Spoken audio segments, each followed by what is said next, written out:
नमस्ते। मैं प्राध्यापक पंजाब हज़ारे। आज के तासिकाओं में हम लोग कहानी साहित्य की जो कहानी है प्रेम कपड़िया द्वारा रचित जीवन साथी कहानी पर चर्चा करते हैं। जीवन साथी कहानी के पात्र है प्रेम। ये जो कहानी का नायक है छमार जाति का दलित युवक है, इंटर में कॉलेज में पढ़ता है। रेखा स्वर्ण समाज की है, प्रेम की सहपाठी है। दोस्त प्रेम के और आकर्षित है और प्रेम से शादी करना चाहती है। रेखा की माँ सविता, जो सविता है वो रेखा की माँ है और फैक्ट्री की मालिक है। रेखा उसकी एकलौती बेटी है। रमेश रेखा का मामा है।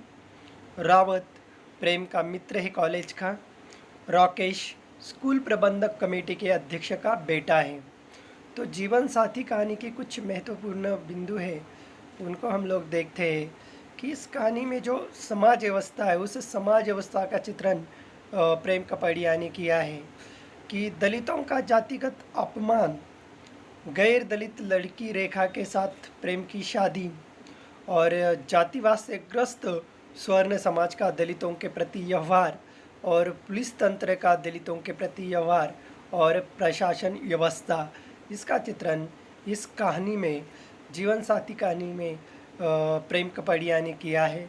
तो इन बिंदुओं को हम लोग कहानी के माध्यम से देखते हैं कि जीवन साथी कहानी में कहानी के माध्यम से प्रेम कपड़िया समाज व्यवस्था और जाति व्यवस्था का विरोध करते हुए कहते हैं कि आज दलित चेतना का विस्तार इतना हो गया है कि दलितों की नई पीढ़ी जाति के नाम पर किए जाने वाले अपमान को बर्दाश्त नहीं कर पा रही है। कि इस कहानी का जो नायक है प्रेम, वह जातिगत अपमान को गांव से लेकर शहर तक झेल रहा है। जाति को लेकर जो अपमान किया जाता है, इस अपमान को वह गांव से लेकर शहर तक झेल रहा है। तो जैसे ही वो स्कूल में कॉलेज में प्रवेश करता है, कॉलेज के गेट के अंदर प्रवेश करता है, तभी उसको दबी आवाज़ से सुनाई देता है कि देखो वो चमराव आ रहा है, जैसा चश्मा लगाए जैसी नवाब की औलाद। ये शब्द सुनते ही प्रेम के पूरा अंग जो है वह आँख से जलने लगता है और उसे ऐसा लगता है कि उसके कानों में किसी ने पिघले हुए शीशा डाल दिया है। और ये अपमान को प्रेम बचपन से ही सहन नहीं करता है या सहनशीलता उसमें नहीं है। और वो देखता है और आते जाते उसने सुना था कि ये आवारा लड़का है और जाति का पंडित है और इसके साथ और 4 लड़के रहते हैं। और वो भी प्रेम ने उनको देखा और वो भी प्रेम को देख रहे थे। प्रेम ने कुछ नहीं कहा और वहाँ से सीधा प्रिंसिपल के कमरे में गया और एक प्रार्थना पत्र लिखा, मगर प्रिंसिपल ने वो प्रार्थना पत्र देखा और कुछ नहीं कहा और वहाँ से उठकर वो क्लास में चला गया प्रेम। तो प्रेम इस वाक़ये को लेकर गंभीर था और रावत ने इस गंभीरता के बारे में जब प्रेम से पूछा, तब उसने ये सब कुछ वाक़या हुआ था सुबह का, वो उसका दोस्त रावत को बता देता है। और रावत कहता है कि प्रेम, ये सभी जो लड़के हैं वह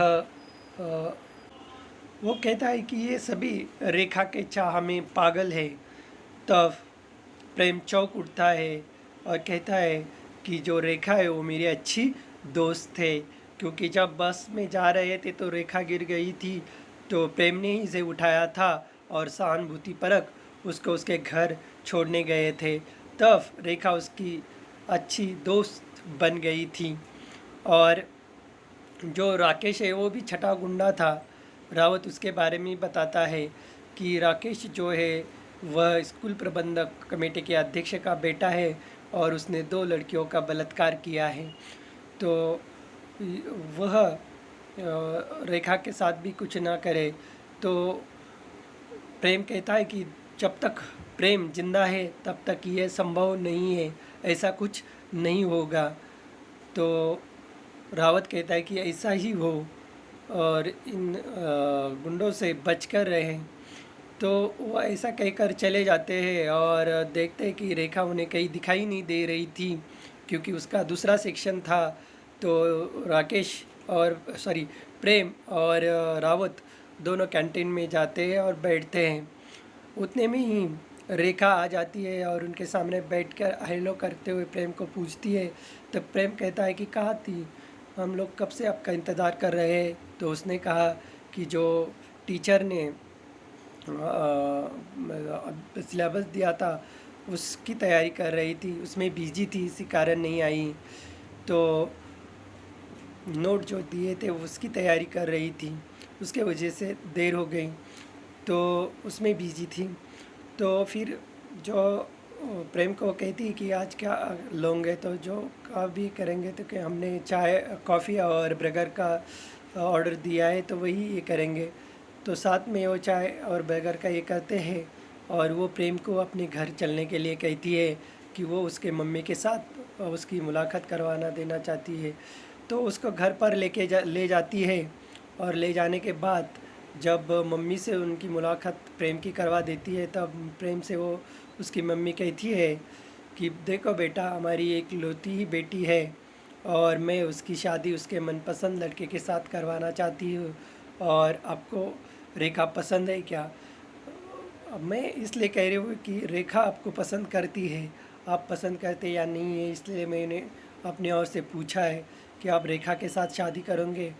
तो तब वो जल्दी में वो हाँ नहीं कहता है, क्योंकि उसके सामने दुविधा है वो, क्योंकि खुद ट्यूशन लेकर पढ़ रहा है और आगे की पढ़ाई भी करना है और ख़र्चा भी चलाना है, तो कैसा चला सकता है। इसलिए उसके बारे में वो उसके माता को बताता है कि मैं ये तय नहीं कर पा रहा हूँ कि मेरी पढ़ाई मैं ट्यूशन लेकर करता हूँ और आगे का खर्चा भी, तो उसके साथ शादी करने के बाद ये सब मैं कैसा कर पाऊँगा।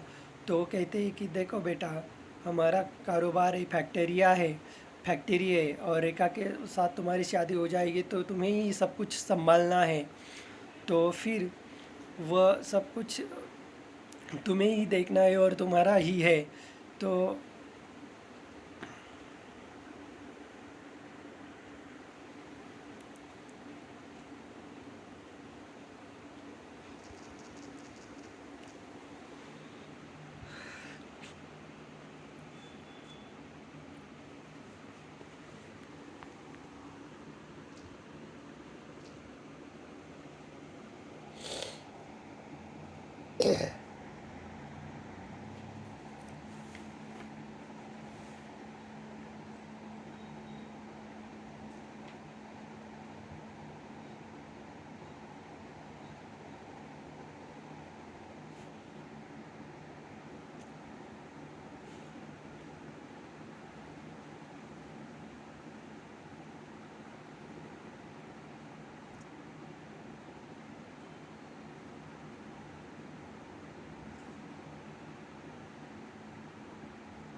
क्या रे?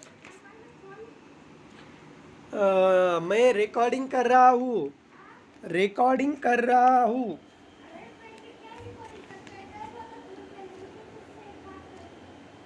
अरे भाई बाद में आ, बाद में 1 घंटे के बाद।